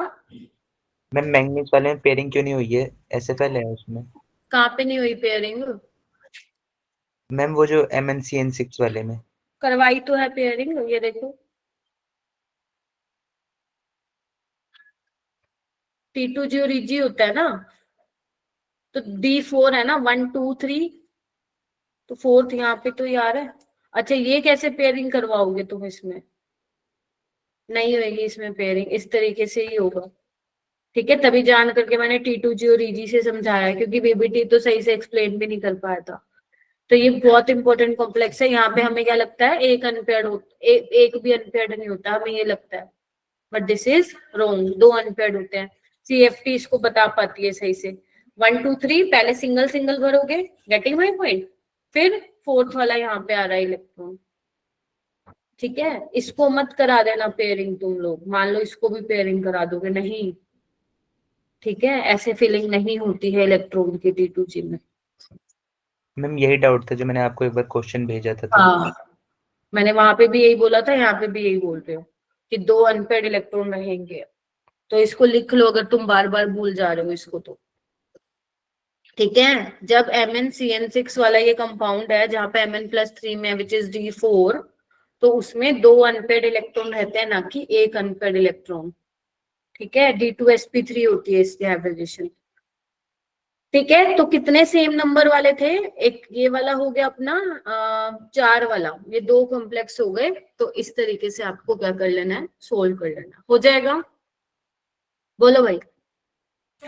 Yes ma'am. Yes ma'am. अगर ये वीक फील्ड लिगेंड होता ना, जैसे ये है, तो अब्दुल्ला ये ऊपर चला जाता, बट ये स्ट्रॉन्ग फील्ड लिगेंड है, इसलिए इसने यहाँ पेयरिंग कराई। तो ध्यान रखो। मेरे को पता है क्या लग रहा है, तुम लोगों के साथ क्या दिक्कत है, तुम लोग बहुत कंफ्यूज हो इसमें, तो तुम्हें बहुत प्रैक्टिस करने की, आई फील, सबको बोल रही हूँ, चुनिंदा बच्चों को नहीं बोल रही, पूरी क्लास को बोल रही हूँ, क्योंकि मुझे ऐसा लग रहा है कि तुम लोग पेपर में भी गड़बड़बाजी करोगे, तुम्हें पता ही नहीं है ऊपर पहुंचाए या नीचे करें। तो अगर स्ट्रॉन्ग फील्ड लिगेंड है, तो अगर 3 तक इलेक्ट्रॉन है तो कोई दिक्कत नहीं है। अगर स्ट्रॉन्ग फील्ड लिगेंड है तो नीचे ही पेयरिंग कराएगा। 5 स्ट्रॉन्ग फील्ड लिगेंड है तो पेयरिंग कराएगा, 6 इलेक्ट्रॉन है पेयरिंग करवाएगा अगर स्ट्रॉन्ग फील्ड लिगेंड है, फिर 7 में ऊपर जाएगा, फिर 8, फिर 9 और ये 10। मैम मतलब ये डाउट था कि मैम मतलब CFT के हिसाब से मैम इनर पेयरिंग नहीं होती ना किसी भी उसमें ऑर्बिट में। मेरा बेटा, inner orbital complex, outer orbital complex, हम लोग मैम वो नहीं कह CFT रहा में, मैं। हाँ क्या कह रहे मैम हो फिर? जैसे CFT का जो T2G है मैम, उसी में अगर 3 इलेक्ट्रॉन भी आ रहे हैं सिर्फ, हाँ, नहीं करवाते, इनर वाली नहीं नहीं होता ना करवाते, नंबर। क्योंकि नंबर वही ऑलरेडी वो डाउट था। स्प्लिट हो चुका है, ओके मैम। T2G में स्प्लिट हो चुका है। जो तुम बीबीटी में पढ़ते थे, वहां पे there was no splitting, right, उसमें आप डीजनरेट ऑर्बिटल लेते थे, उसमें ही आप फिर अंदर की तरफ पेयरिंग करवाते थे, गेटिंग माय पॉइंट। यही डाउट था, मैंने पिछली बार जब क्वेश्चन किया था VBT से कर दिया था ये। हाँ, तो VBT से ही तो करना है, मैं VBT से ही करो, मैम मैंने VBT से कब बोला? मैम MN वाले में दिक्कत आ रही थी। हाँ, तो वो ध्यान रखो ना, वही तो मैं बोल रही हूँ।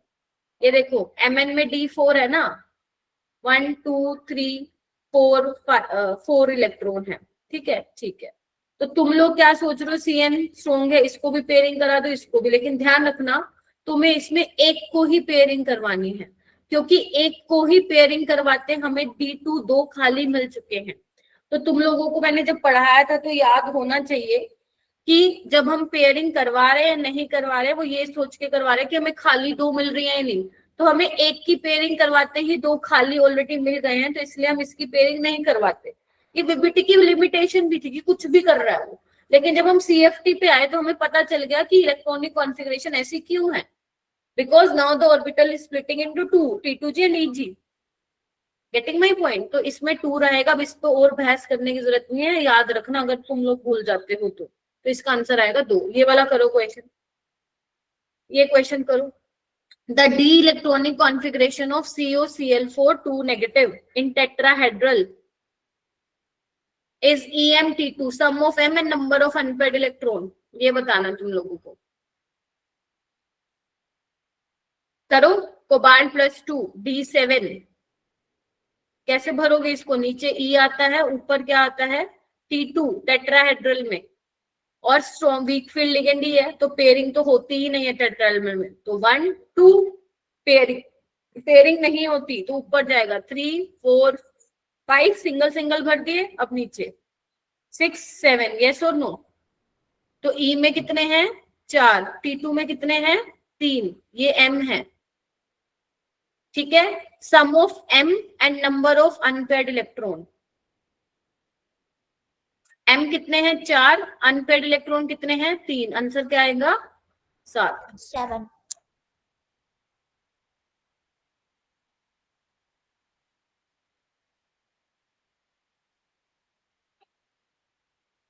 हो जाएगा? Yes ma'am.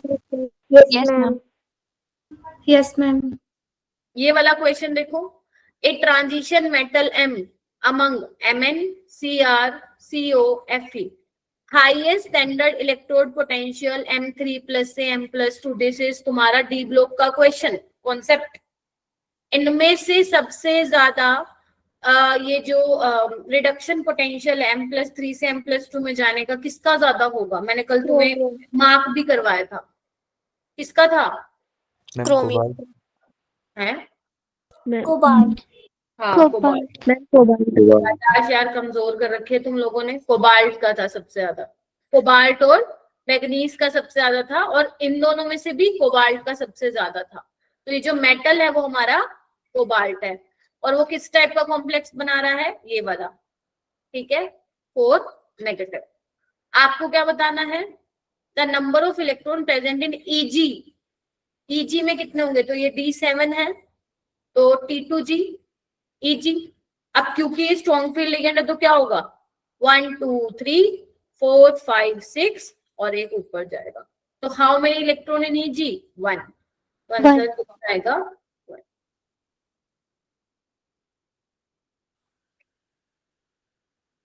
हो जाएगा? Yes, ma'am. नेक्स्ट आते हैं क्वेश्चन नंबर, मुझे तो याद भी नहीं है कौन सा गया होगा, चलो कोई भी। Question number next, number of stereo isomer. अब ये स्टीरियो आइसोमेरिज्म के क्वेश्चन हो गए हैं, कोई बात नहीं, मैंने एक और लेक्चर भी दिया है, उसमें मैं इससे और ज्यादा मतलब और भी क्वेश्चंस लाऊंगी ताकि और ज्यादा कॉन्सेप्ट्स तुम्हारे क्लियर हो जाए। लेकिन मेक श्योर अपनी तरफ से एफर्ट मारना है तुम्हें, don't completely dependent on me, मैं पहले बता रही हूँ, ठीक है? शायद हो सकता है कि क्लास में तो तुम्हें पता लग जाए कि हाँ मैम ऐसे ऐसे कर रही हैं, लेकिन जब आप खुद करोगे सोल्व, गलतियां करोगे, फिर गलती करोगे तो चेक करोगे कि तुमने कहाँ गलती की है, तो उससे तुम्हारा ही स्ट्रॉन्ग होगा कॉन्सेप्ट।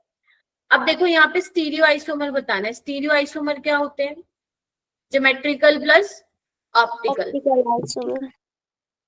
मैंने वही वाले लिए हैं इसमें जो एनसीईआरटी में भी हैं और जो जेई में भी आए हुए हैं, ताकि तुम लोगों को मैं कंफ्यूज ना करूं। तो जो एनसीईआरटी में वो तो कर लो। जैसे ये वाला कॉम्प्लेक्स है CrCl3 PY होता है पिरिडीन, तो दोनों ही मोनोडेंटेट है, तो ये Ma3B3 टाइप का कॉम्प्लेक्स है ना, वेयर ABr मोनोडेंटेट। तो जब आपका Ma3B3 कॉम्प्लेक्स होता है तो उसमें दो बनते हैं, कौन कौन से? ज्योमेट्रिकल बनते हैं, फेशियल और मेरिडोनियल। चलो बनाते हैं, कैसे बनेगा देखना एक बार।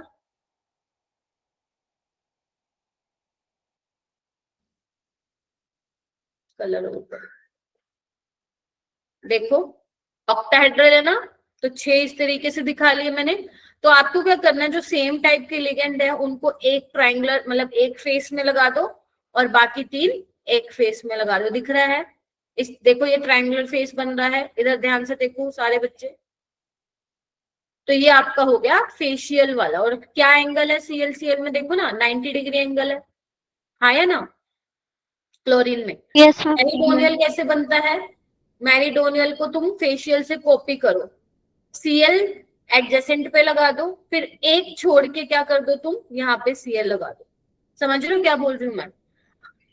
सेम फेशियल में क्या किए थे तुमने? तीनों एडजेसेंट पोजीशन पे लगाए थे। यहाँ पे तुम्हें क्या करना है, मेरिडोनियल में 2 एडजेसेंट पे लगाने हैं और तीसरा एक छोड़ के लगा देना, और बाकी जो बच्चे उसमें दूसरे वाले लगा देना, ठीक है? This is meridional. अब इसमें देखो 2 क्लोरीन में 90 डिग्री का एंगल है और इन दोनों में 180, तो इस पे 90 और 180 डिग्री के एंगल तुम्हें देखने को मिलेंगे, ठीक है? तो ये ज्योमेट्रिकल आइसोमर हो गए 2, फेशियल और meridional. Now we have to check क्या इसमें प्लेन ऑफ सिमेट्री है या नहीं है, समझे?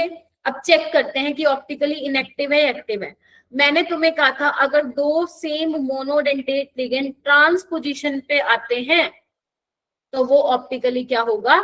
इनएक्टिव। ये वाला प्लेन तुम पास कर दो, ये सारे कटते हुए जाएंगे जहां पे ये प्लेन दिखा रखा है, और ऊपर Cl नीचे Cl, तो दिस इज ऑप्टिकली इनएक्टिव। और अगर आपको लग रहा है आपको पूरा चैप्टर आता है तो वो वाला टॉपिक जो नहीं आता उसको अच्छे से रिवाइज करो, वो आपको ज्यादा पता है बच्चों। यहाँ पे देखो यहाँ पे क्या है मेरा बेटा, जो ये वाला कॉम्प्लेक्स है यहाँ पे भी ये क्या है, ये भी ऑप्टिकली क्या है अपना इनएक्टिव है। ये वाला प्लेन पास कर दो आगे वाला, देखो ये pyridine के नीचे pyridine, क्लोरीन के नीचे क्लोरीन, तो ये ऑप्टिकली इनएक्टिव है। तो ऑप्टिकल आइसोमर तो है ही नहीं इसमें, तो दो क्या है इसमें GI है, तो इसके दो बनेंगे। ठीक है, तो ध्यान रखना Ma3B3 में दो स्टीरियो आइसोमर होते हैं और दोनों के दोनों ज्योमेट्रिकल आइसोमर होते हैं, फेशियल और मेरिडोनियन नाम है उनका। ये हो गया क्लियर? बताओ भाई, NCERT का ही एग्जाम्पल है, बेशक खोल के देख लेना। ठीक है, चलो इसको मैं हटा रही हूं। देखो ये वाला चेक करते हैं, ये वाला भी NCERT में है। ये OX क्या है मेरा बेटा, दिस इज ऑक्सलेट। OX क्या है, ये ऑक्सलेट है।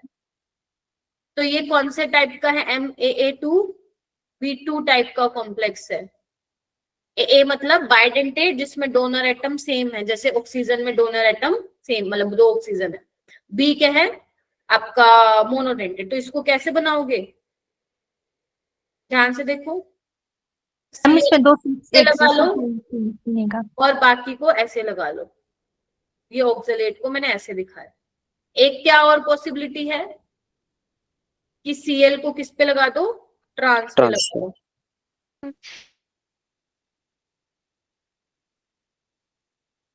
बन गए, ये दो ज्योमेट्रिकल आइसोमर हो गए। अब चेक करो ऑप्टिकली एक्टिव और इनएक्टिव। देखो यहाँ पे दो मोनोडेंटेट ट्रांस पे है, तो ये ऑप्टिकली इनएक्टिव। पहले वाला मैम देखो एक मिनट रुको, यहाँ पे तुम कहीं से भी प्लेन पास करो नहीं होगा, ये ऑप्टिकली एक्टिव और इसके दो बनेंगे। ठीक है, इसका एक मिरर इमेज भी बनेगा, दोनों नॉन सुपर इम्पोजेबल होंगे। सो इसके टोटल कितने बनेंगे अपने, 3। कैसे, दो तो ज्योमेट्रिकल है, ठीक है, और एक ज्योमेट्रिकल का मिरर इमेज भी बन रहा, तो टोटल कितने हो गए, 3 हो गए। अगर तुम्हें ऐसे याद नहीं रहता तो ये फॉर्मूला याद रखो, ज्योमेट्रिकल 2 है, हाफ ऑप्टिकली एक्टिव कितने हैं, 2, तो यहाँ पे कितने आ जाएंगे, 3। तो इसका आंसर क्या हो जाएगा, 2 और 3। बहुत फेमस है, बहुत फेमस। कर लोगे? Yes ma'am. यस। जैसे ये वाला क्वेश्चन देखो, ठीक है, ये ट्राई करना। ऑलराइट, ये ट्राई करना, ये मैं नेक्स्ट क्लास में लाऊंगी, और भी क्वेश्चंस हम करेंगे, राइट। और ये मैंने तुम्हें होमवर्क दिया, कितने क्वेश्चन है देखो, 2, 3, 5, 7, 9, 10, 11 क्वेश्चन दिए हैं सिर्फ मैंने, 11 क्वेश्चन दिए हैं। और ये ट्राई कर सकते हो, बाकी मैं नेक्स्ट क्लास में आप लोगों को करवा दूं, क्योंकि अभी कोई फायदा नहीं है, वैसे भी टाइम हो गया है, मैंने ज्यादा जल्दबाजी में समझ में नहीं आया। ठीक है, सो काफी सारी चीजें मैंने बताई हैं इन 18-20 क्वेश्चन जितने भी हुए हैं अपनी क्लास में, और बाकी हम नेक्स्ट क्लास में करेंगे। नेक्स्ट क्लास में भी मैं कोऑर्डिनेशन लूंगी। ठीक है, परसों क्लास है? हाँ बेटा परसों तो है, कल मैं लीव पे हूँ, बट यस परसों क्लास है। क्या मैम, होगा हम कह रहे हैं ना टेस्ट होता है उस दिन थर्सडे को। बेटा, कल थर्सडे ही है। हाँ थर्सडे को टेस्ट होगा, लेकिन कल वाले थर्सडे से नहीं, नेक्स्ट वाले थर्सडे से टेस्ट होगा। तो जिस दिन टेस्ट होगा उस दिन नहीं होगा। ठीक है, सो मैं नेक्स्ट क्लास में क्या करूंगी, या तो कोऑर्डिनेशन के तो लाऊंगी क्वेश्चन, कुछ मैं DNF ब्लॉक के भी ले आऊंगी, ताकि दोबारा और उसके भी क्वेश्चन प्रैक्टिस हो जाए। ठीक है, ओके मैम। मैम एक क्वेश्चन में डाउट था। हाँ बोलो। मैम जो आपने क्वेश्चन दिए थे होमवर्क में, उसमें कौन सा क्वेश्चन, अब वाला या नेक्स्ट, कौन से वाला, प्रीवियस क्लास वाला? मैम D ब्लॉक का। भेजो ना, फिर कब भेजोगे, भेजो। हाँ जी धनंजय। मैम एक डाउट था मेरा कि जो NH3 होता है वो वीक फील्ड लिगेंड कब बिहेव करता है? देखो अमोनिया आपका ना स्ट्रॉन्ग फील्ड लिगेंड ही होता है। ठीक है, कई जगह जो है वो वीक फील्ड लिगेंड की तरह बिहेव करता है। अब वो कहाँ करता है, देखो मैंने तुम्हें 3 कंपाउंड्स बताए थे। एक सेकंड रुको, मन फेको MnFe कोबाल्ट +2, वहां पे अमोनिया आपका वीक फील्ड लिगेंड की तरह बिहेव कर रहा था। ठीक है, आपके नोट्स में ही वहां पे मेंशन है इंपॉर्टेंट पॉइंट्स में धनंजय, उसको ही रिवाइज करो आप। वहां पे इंपॉर्टेंट पॉइंट्स में वहां लिखे हुए हैं कि अमोनिया कहाँ, वैसे वो स्ट्रॉन्ग फील्ड लिगेंड ही है, तो इतना ज्यादा ऐसे कंफ्यूज करने वाला नहीं आएगा, बट वो मैंने अलग से वहां पे मेंशन भी कर रखा है, तो उसको एक बार देख लो। वरना नेक्स्ट क्लास में मैं जो जहां पे मैंने क्लास नोट्स में लिखवाया था, मैं उसी को ही एक बार यहाँ पे नोट्स में भी ले लूंगी। ठीक है, और वो डाउट फिर तुम लोगों का क्लियर हो जाएगा। ठीक है, और मैं पूरा लिखवा दूंगी कि पेपर में ये वाले लिगेंड ज्यादा पूछे जाते हैं, ताकि तुम उनको अच्छे से कर लो। ये तो कर सकते हो ना तुम? ठीक है, यस मैम। ठीक है, तो मैं नेक्स्ट क्लास में क्या करूंगी, वो वाले लिगेंड्स आप लोगों को लिखवा दूंगी जो एग्जामिनर जनरली पूछता है। ठीक है, और तुम्हें फिर पता रहेगा कि कौन कब स्ट्रॉन्ग फील्ड लिगेंड है, कब कौन आपका वीक फील्ड लिगेंड है। ठीक है, हाँ भेजो कृतिका।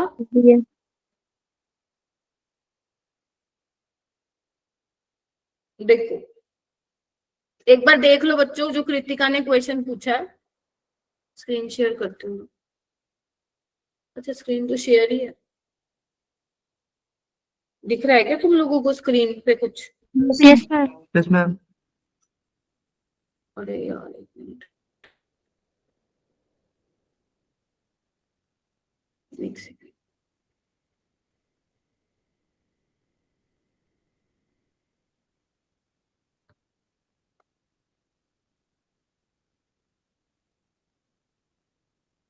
हाँ, तो यहाँ पे इसने पूछा है, consider the following reaction MnO2 plus KOHO2 gives ए क्या होगा यहाँ पे? K2MnO4 होगा। और क्या नाम है कृतिका, इसकी प्रिपरेशन मैंने कल बताई थी। और फिर जो ए है यानी कि K2MnO4 न्यूट्रल और एसिडिक मीडियम में डिस्प्रपोर्शनेट होता है। तो कल ही तो बताई थी ये इक्वेशन, किस में डिस्प्रपोर्शनेट होता है ये बताओ?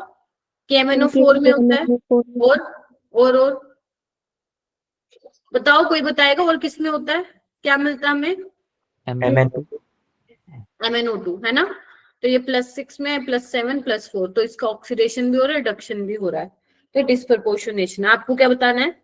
The sum of spin only magnetic movement value of B and C, यानी कि B और C। तो Mn +7 में तो D 0 है, 0 अनपेयर्ड इलेक्ट्रॉन है, तो म्यू 0 हो जाएगा। +4 में क्या है Mn, कितना होगा? D3 होगा, तो 3 अनपेयर्ड होंगे, तो इसका आएगा 3.8 के आसपास। तो अब जब सम करोगे तो आएगा 3.8, और इसको आप लिख सकते हो अराउंड 4, तो 4 इसका क्या आ जाएगा, आंसर आ जाएगा। ठीक है क्या? यस। क्या डाउट था इसमें? मैंने ऑक्सीडेशन गलत ले ली थी। ठीक है।